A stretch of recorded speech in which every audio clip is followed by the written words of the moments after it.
नमस्कार। Vision IAS के news today के इस अंक में आप सभी का स्वागत है। इस अंक में हम आपके लिए लेकर आए हैं यूपीएससी परीक्षा की दृष्टि से महत्वपूर्ण कुछ अहम खबरें। इस अंक के साथ मैं हूँ दिव्या तोमर। आइए सबसे पहले बात करते हैं इस अंक की खास खबरों के बारे में। भारत और संयुक्त अरब अमीरात ने व्यापक आर्थिक भागीदारी समझौते पर हस्ताक्षर किए। केंद्र सरकार ने प्लास्टिक अपशिष्ट प्रबंधन संशोधन नियम 2022 अधिसूचित किए। ऊर्जा मंत्रालय ने नवीकरणीय ऊर्जा के आजीविका संबंधी अनुप्रयोगों के लिए एक नीतिगत फ्रेमवर्क जारी किया। सरकार ने इंटर ऑपरेबल आपराधिक न्याय प्रणाली को लागू करने का फैसला किया। संयुक्त राष्ट्र पर्यावरण कार्यक्रम ने अपनी वार्षिक फ्रंटियर्स रिपोर्ट जारी की और टोंगा ज्वालामुखी प्लूम मध्यमंडल तक पहुंच गया है। भारत और संयुक्त अरब अमीरात ने व्यापक आर्थिक भागीदारी समझौते पर हस्ताक्षर किए। हाल ही में भारत और संयुक्त अरब अमीरात के बीच एक आभासी शिखर सम्मेलन आयोजित किया गया था। इस दौरान एडवांसिंग कॉम्प्रिहेंसिव स्ट्रेटेजिक पार्टनरशिप पर एक संयुक्त दृष्टिकोण पत्र जारी किया गया। इसी सम्मेलन में दोनों देशों के बीच व्यापक आर्थिक भागीदारी समझौते पर हस्ताक्षर किए गए। सेपा से अगले 5 वर्षों में द्विपक्षीय व्यापार $60 अरब के मौजूदा स्तर से बढ़कर $100 अरब पहुंचने की संभावना है। और आइए अब जानते हैं भारत और संयुक्त अरब अमीरात के सेपा के महत्व के बारे में। इस समझौते से 80% वस्तुओं पर प्रशुल्क कम हो जाएगा। इसके अलावा भारत से संयुक्त अरब अमीरात को होने वाले 90% निर्यात पर शून्य प्रशुल्क देना होगा। कई श्रम गहन क्षेत्रों में 10 लाख नौकरियों के रूप में रोजगार सृजित होंगे। इसके अलावा संयुक्त अरब अमीरात ने अमेरिका, यूरोपीय संघ, ब्रिटेन और जापान जैसे विकसित देशों में भारतीय दवाओं को विनियामकीय मंजूरी मिलने पर उनके स्वतः पंजीकरण और स्वीकृति प्रदान करने के लिए सहमति प्रकट की है। भारतीय निर्यातकों को संयुक्त अरब अमीरात के माध्यम से पश्चिम एशियाई देशों, अफ्रीका आदि तक पहुंच प्रदान करने में मदद मिलेगी। भारत और यूएई के संबंधों के बारे में बात करें तो वर्ष 2019-20 की स्थिति के मुताबिक चीन और अमेरिका के बाद संयुक्त अरब अमीरात भारत का तीसरा सबसे बड़ा व्यापारिक भागीदार है। संयुक्त अरब अमीरात भारत का तीसरा सबसे बड़ा निर्यात गंतव्य भी है। दोनों देशों के बीच समुद्री सहयोग के लिए डेजर्ट ईगल जैसे नियमित सैन्य अभ्यास आयोजित किए जाते हैं। इससे क्षेत्र में शांति और सुरक्षा बनाए रखने में मदद मिलती है। संयुक्त अरब अमीरात में सर्वाधिक संख्या में भारतीय प्रवासी रहते हैं। ये भारत में उच्च विप्रेशन यानी रेमिटेंसेस के रूप में योगदान भी देते हैं। वर्ष 2019 में इनसे कुल $17.06 बिलियन विप्रेशन प्राप्त हुआ था। अंतरिक्ष सहयोग के रूप में इसरो ने संयुक्त अरब अमीरात का पहला नैनो उपग्रह नाइफ 1 प्रक्षेपित किया था। दोनों देशों ने सीमा पार आतंकवाद सहित चरमपंथ और सभी प्रकार के आतंकवाद से निपटने के लिए संयुक्त रूप से प्रतिबद्धता व्यक्त की है। इस शिखर सम्मेलन के अन्य कई परिणाम हुए हैं, जैसे कि भारत की स्वतंत्रता की 75वीं वर्षगांठ और संयुक्त अरब अमीरात की स्थापना की 50वीं वर्षगांठ के अवसर पर भी संयुक्त स्मारक डाक टिकट जारी किया गया। दोनों देशों के बीच कई समझौता ज्ञापनों पर हस्ताक्षर किए गए हैं, जैसे कि खाद्य सुरक्षा गलियारा पहल पर समझौता ज्ञापन, वित्तीय परियोजनाओं और सेवाओं में सहयोग पर भारत की Gujarat international finance tech city और अबू धाबी ग्लोबल मार्केट के बीच समझौता ज्ञापन और जलवायु कार्रवाई तथा शिक्षा में सहयोग पर समझौता ज्ञापन। केंद्र सरकार ने प्लास्टिक अपशिष्ट प्रबंधन संशोधन नियम 2022 अधिसूचित किए। पर्यावरण, वन और जलवायु परिवर्तन मंत्रालय ने पर्यावरण संरक्षण अधिनियम 1986 के तहत प्लास्टिक अपशिष्ट प्रबंधन नियम 2016 में संशोधन किए हैं। ये नियम प्लास्टिक पैकेजिंग के लिए विस्तारित निर्माता उत्तरदायित्व यानी ईपीआर पर दिशा निर्देश प्रदान करते हैं। ईपीआर का अर्थ ये है कि उत्पाद की संपूर्ण उपयोग अवधि तक उसके पर्यावरण अनुकूल प्रबंधन की जिम्मेदारी उसके निर्माता की होगी। उल्लेखनीय है कि ईपीआर को ई अपशिष्ट प्रबंधन और संचालन नियम 2011 के तहत एक महत्वपूर्ण प्रावधान के रूप में शामिल किया गया था। उत्पादकों, आयातकों एवं ब्रांड मालिकों को पुनर्चक्रण किए गए उत्पादों का विवरण और उनके प्रमाण पत्र केवल पंजीकृत पुनर्चक्रण इकाइयों से ही उपलब्ध कराने होंगे। दिशा निर्देशों के मुताबिक दायित्वों पर नजर रखने और निगरानी के लिए एक अनुकूलित ऑनलाइन प्लेटफॉर्म विकसित किया जाएगा। ईपीआर लक्ष्यों को पूरा न करने की दशा में प्रदूषक द्वारा भुगतान सिद्धांत पर आधारित पर्यावरणीय क्षतिपूर्ति का प्रावधान किया गया है। अधिशेष ईपीआर प्रमाण पत्रों की बिक्री और खरीद की अनुमति देने के लिए बाजार तंत्र अपनाया जाएगा। कुछ प्लास्टिक का पुनर्चक्रण नहीं किया जा सकता है। ऐसे प्लास्टिक की उपयोग अवधि को समाप्त करने के लिए उसे सड़क निर्माण, अपशिष्ट से ऊर्जा उत्पादन, अपशिष्ट से तेल उत्पादन आदि में इस्तेमाल कर लिया जाएगा। इन नियमों का महत्व ये है कि इनसे व्यवसायियों को प्लास्टिक पैकेजिंग के संधारणीय विकल्प अपनाने के लिए एक रोड मैप मिलेगा। ये प्लास्टिक के नए विकल्पों के विकास को सुगम बनाएंगे। ये प्लास्टिक पैकेजिंग से उत्पन्न अपशिष्ट पर आधारित चक्रीय अर्थव्यवस्था को मजबूत करेंगे। EPR का सिद्धांत प्लास्टिक की 4 श्रेणियों पर लागू होगा। श्रेणी 1 के तहत कठोर प्लास्टिक पैकेजिंग आती है। दूसरी श्रेणी के तहत सिंगल लेयर या मल्टी लेयर प्लास्टिक शीट से लचीली प्लास्टिक पैकेजिंग और प्लास्टिक शीट से बने कवर शामिल हैं। तीसरी श्रेणी के तहत मल्टी लेयर प्लास्टिक पैकेजिंग, ऐसी प्लास्टिक जिनकी कम से कम एक परत और प्लास्टिक के अलावा अन्य सामग्री की कम से कम एक परत हो। इसके अलावा चौथी श्रेणी के तहत पैकेजिंग के लिए प्रयुक्त प्लास्टिक शीट या उसके जैसा अन्य प्लास्टिक तथा साथ ही साथ कंपोस्टेबल प्लास्टिक से बने कैरी बैग शामिल होंगे।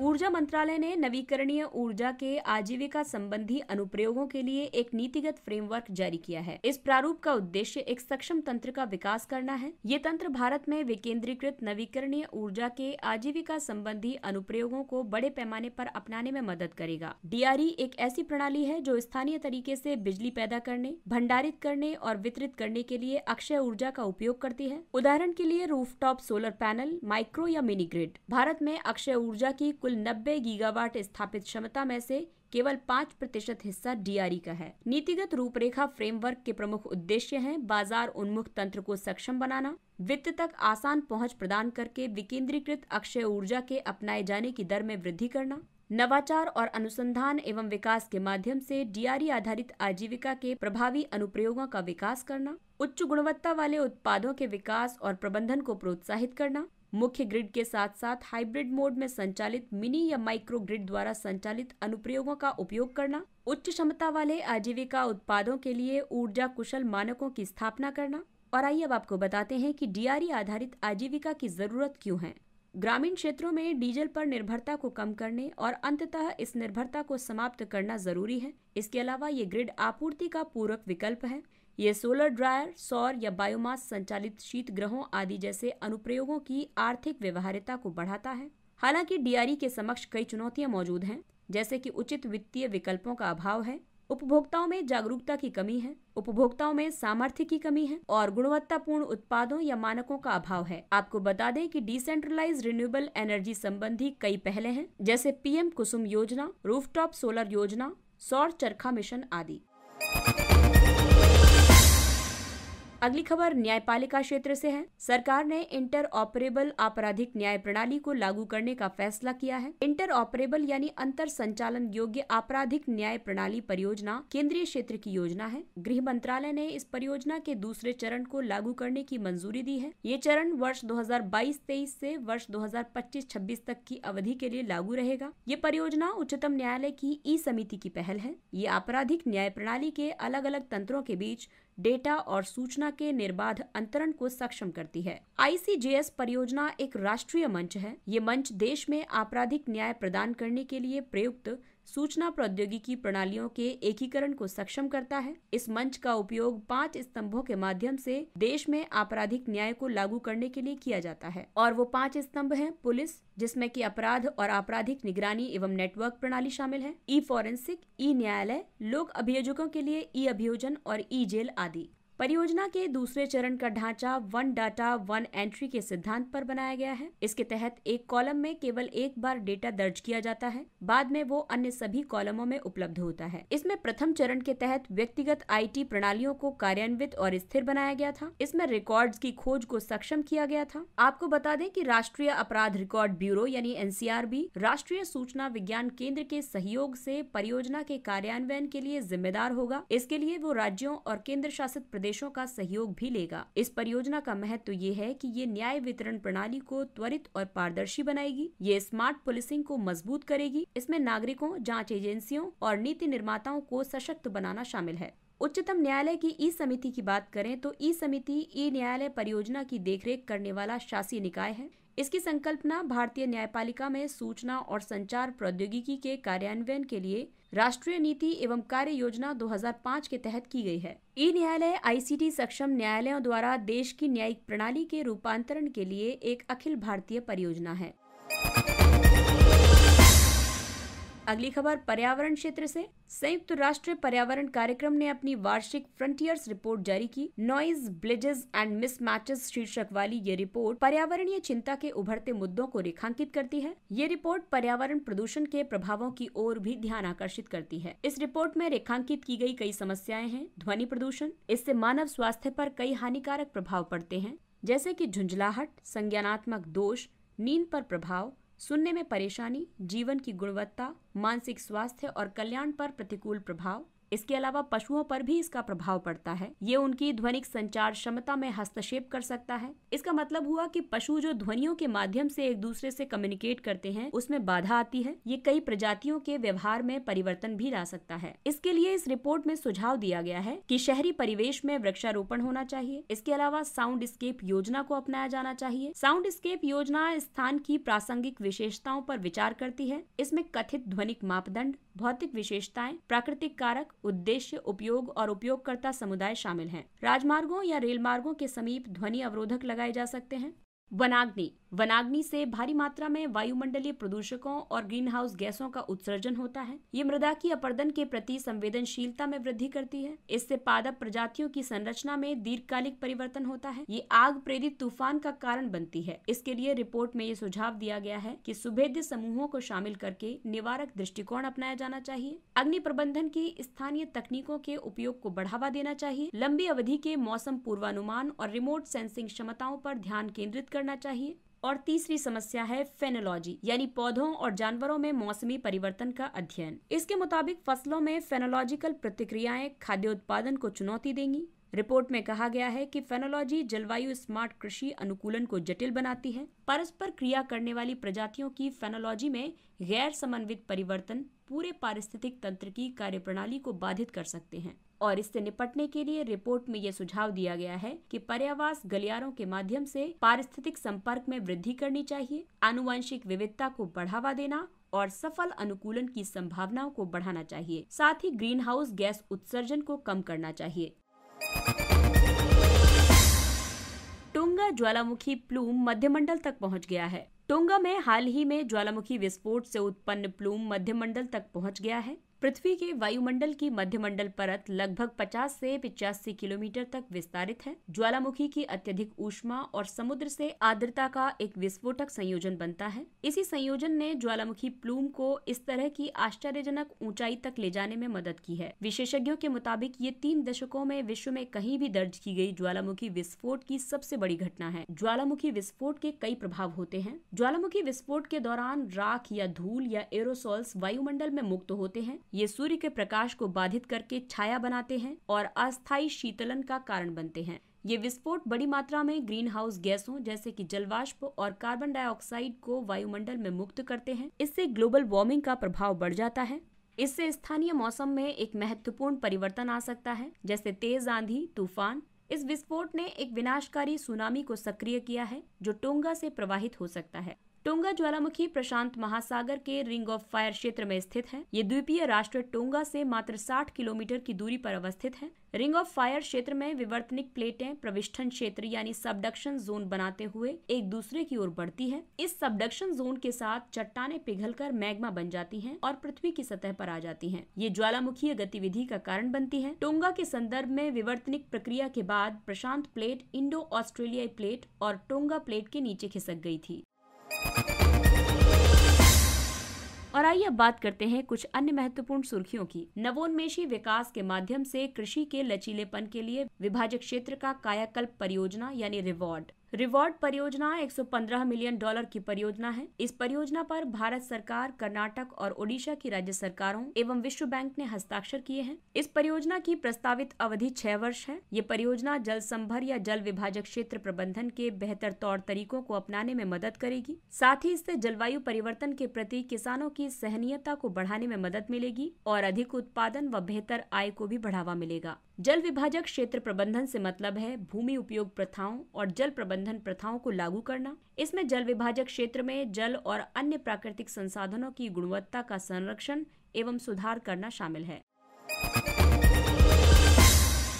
प्रधानमंत्री फसल बीमा योजना। प्रधानमंत्री फसल बीमा योजना ने वर्ष 2022 के आगामी खरीफ के मौसम के साथ अपने कार्यान्वयन के 7वें वर्ष में सफलतापूर्वक प्रवेश किया है। ये एक प्रमुख फसल बीमा योजना है। इसका उद्देश्य प्राकृतिक आपदाओं से फसलों को होने वाली हानि से पीड़ित किसानों को वित्तीय सहायता प्रदान करना है। इस योजना के लाभार्थी इसके अंतर्गत एक फसली मौसम के दौरान अधिसूचित क्षेत्र में अधिसूचित फसल उगाने वाले बटाईदार और काश्तकार किसानों सहित सभी किसान हो सकते हैं। हालांकि अधिसूचित या बीमित फसलों के लिए किसानों का बीमा योग्य हित होना आवश्यक है। ये योजना कृषि मंत्रालय द्वारा प्रशासित है। इसमें किसानों द्वारा भुगतान किए जाने वाले प्रीमियम की दरें हैं। खरीफ मौसम के लिए बीमित राशि का 2% या बीमांकित दर जो भी कम हो। रबी फसल के लिए बीमित राशि का 1.5% या बीमांकित दर जो भी कम हो। वाणिज्यिक या बागवानी फसलों के लिए प्रीमियम दर 5% है।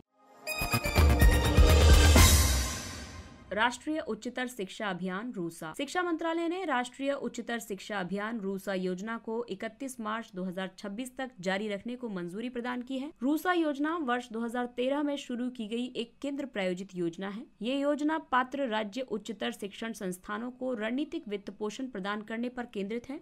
नए चरण के तहत रूसा का उद्देश्य सुविधा से वंचित क्षेत्रों, अपेक्षाकृत कम सुविधा प्राप्त क्षेत्रों तक पहुंच बढ़ाना है। इसके अंतर्गत दूरस्थ और ग्रामीण क्षेत्रों, वामपंथी उग्रवाद से प्रभावित क्षेत्रों, आकांक्षी जिले और टियर 2 शहर आदि शामिल हैं। नए चरण को राष्ट्रीय शिक्षा नीति 2020 की कुछ सिफारिशों को लागू करने के लिए डिजाइन किया गया है। ये योजना लैंगिक समावेशन, समानता संबंधी पहल, सूचना एवं संचार प्रौद्योगिकी, व्यावसायिक शिक्षा और कौशल उन्नयन के माध्यम से रोजगार प्राप्त करने की संभावना बढ़ाने के लिए राज्य सरकारों का समर्थन करेगी। इसके तहत भारतीय भाषाओं में सीखने सिखाने सहित विभिन्न गतिविधियों के लिए अनुदान प्रदान किया जाएगा। इससे मान्यता प्राप्त और गैर मान्यता प्राप्त विश्वविद्यालयों एवं कॉलेजों को मजबूती प्रदान की जा सकेगी। लक्ष्य जीरो डंप साइट्स। आवासन और शहरी कार्य मंत्रालय ने लक्ष्य जीरो डंप साइट के लक्ष्य के साथ आंध्र प्रदेश के 235 करोड़ रुपए के विरासती अपशिष्ट उपचार प्रस्ताव को मंजूरी प्रदान की है। स्वच्छ भारत मिशन शहरी 2.0 के तहत लक्ष्य जीरो डंप साइट का उद्देश्य 16 करोड़ मीट्रिक टन विरासती अपशिष्ट में सुधार करना है। ये डंप साइट शहर की 15,000 एकड़ भूमि पर मौजूद है। विरासती डंप साइट पर्यावरण के लिए एक बड़ा खतरा है। ये स्थल वायु प्रदूषण और जल प्रदूषण में योगदान करते हैं। पोलियोमाइलाइटिस यानी पोलियो। पिछले 5 वर्षों में अफ्रीका के वाइल्ड पोलियो वायरस का पहला मामला मलावी में दर्ज किया गया है। पोलियोमाइलाइटिस एक अत्यधिक संक्रामक वायरल रोग है। ये मुख्य रूप से 5 वर्ष से कम आयु के बच्चों को प्रभावित करता है। ये रीढ़ की हड्डी को नुकसान पहुंचा सकता है, साथ ही मांसपेशियों में कमजोरी और पैरालिसिस का कारण भी बन सकता है। ये व्यक्ति से व्यक्ति में संचारित हो सकता है, मुख्य रूप से फेकल ओरल रूट के माध्यम से या दूषित जल या भोजन द्वारा संचरित होता है। वाइल्ड पोलियो वायरस का सबसे सामान्य रूप है। वाइल्ड पोलियो वायरस के 3 स्ट्रेन हैं, टाइप 1, टाइप 2 और टाइप 3। टाइप 2 स्ट्रेन का उन्मूलन वर्ष 1999 में कर दिया गया था। वर्ष 2012 के बाद से टाइप 3 संक्रमण का कोई मामला सामने नहीं आया है। वर्ष 2020 तक टाइप 1 के मामले 2 देशों पाकिस्तान और अफगानिस्तान में देखे गए हैं। तारापुर नरसंहार। वर्ष 1932 में बिहार के तारापुर में अंग्रेजों ने 34 स्वतंत्रता सेनानियों की हत्या कर दी थी। उनके इस बलिदान की स्मृति में बिहार सरकार प्रतिवर्ष 15 फरवरी को शहीद दिवस के रूप में मनाएगी। ये जलियांवाला बाग हत्याकांड के बाद अंग्रेजों द्वारा किया गया सबसे बड़ा नरसंहार था। ये घटना युवा स्वतंत्रता सेनानियों के एक समूह द्वारा एक विरोध प्रदर्शन के दौरान थाना भवन में भारतीय राष्ट्रीय ध्वज फहराने का प्रयास करते समय घटी थी। इसके विरोध के कारण लाहौर में भगत सिंह, सुखदेव और राजगुरु को फांसी की घटना हुई। गांधी इरविन संधि की समाप्ति के बाद महात्मा गांधी की गिरफ्तारी हुई। कांग्रेस को एक अवैध संगठन घोषित कर दिया गया था। इसके बाद नेहरू, पटेल और राजेंद्र प्रसाद को भी गिरफ्तार कर लिया गया था। और आइए अब बात करते हैं सुर्खियों में रहे व्यक्तित्व के बारे में। झलकारी बाई। झलकारी बाई का जन्म झांसी के निकट भोजला गांव में 1830 में हुआ था। वो एक महिला सैनिक थी जो अपनी प्रतिभा के दम पर झांसी की रानी की प्रमुख सलाहकारों में से एक बन गई थी। इन्होंने झांसी के किले के संघर्ष के दौरान रानी लक्ष्मीबाई का वेश धारण कर लिया था। इस तरह से वो रानी लक्ष्मीबाई को वहां से सुरक्षित निकालने में सफल रही। झलकारी बाई साहस, बलिदान और वीरता की प्रतीक है। उनके सम्मान में ग्वालियर में उनकी एक प्रतिमा स्थापित की गई है। इसके अलावा वर्ष 2001 में भारत सरकार ने उन्हें श्रद्धांजलि अर्पित करते हुए उनकी स्मृति में एक डाक टिकट जारी किया था। और आइए बात करते हैं सुर्खियों में रहे स्थानों के बारे में। फॉकलैंड द्वीप समूह। चीन ने ब्रिटिश नियंत्रण वाले फॉकलैंड द्वीप समूह पर अर्जेंटीना के दावे का समर्थन किया है। ये यूनाइटेड किंगडम का एक विदेशी क्षेत्र है। ये दक्षिण अमेरिका के सबसे दक्षिणी बिंदु पर दक्षिण पश्चिम अटलांटिक महासागर में स्थित है। ये पृथ्वी के दक्षिणी और पश्चिमी दोनों गोलार्धों में स्थित है। फॉकलैंड द्वीप समूह की राजधानी है स्टेनली। इस द्वीप समूह में पर्वत श्रृंखलाएं, समतल मैदान, असमतल समुद्र तट, रेतीले पुलिन और चट्टानें आदि हैं। यहाँ वार्षिक तापमान की रेंज कम है। फॉकलैंड द्वीप समूह का उच्चतम बिंदु माउंट ऑस्बॉर्न और निम्नतम बिंदु अटलांटिक महासागर है। यहाँ पर पीला मैडन फूल, तुसाक घास आदि पाए जाते हैं और जीव जंतुओं में खरगोश, पैटागोनियन लोमड़ी, पेंगुइन और दक्षिण अमेरिकी फर सील पाई जाती है। इसके साथ ही ये अंक समाप्त होता है। अगले अंक में फिर मुलाकात होगी कुछ अन्य महत्वपूर्ण खबरों के साथ। तब तक अपना ख्याल रखिए, सुरक्षित दूरी बनाए रखिए, मास्क पहनिए, हाथ और चेहरा साफ रखिए, क्योंकि कोविड अभी पूरी तरह से समाप्त नहीं हुआ है। इसलिए अपना और अपनों का विशेष ध्यान रखें, टीकाकरण अवश्य करवाएं और इसी अपील के साथ विजन IAS की पूरी टीम को दीजिए इजाजत। नमस्कार।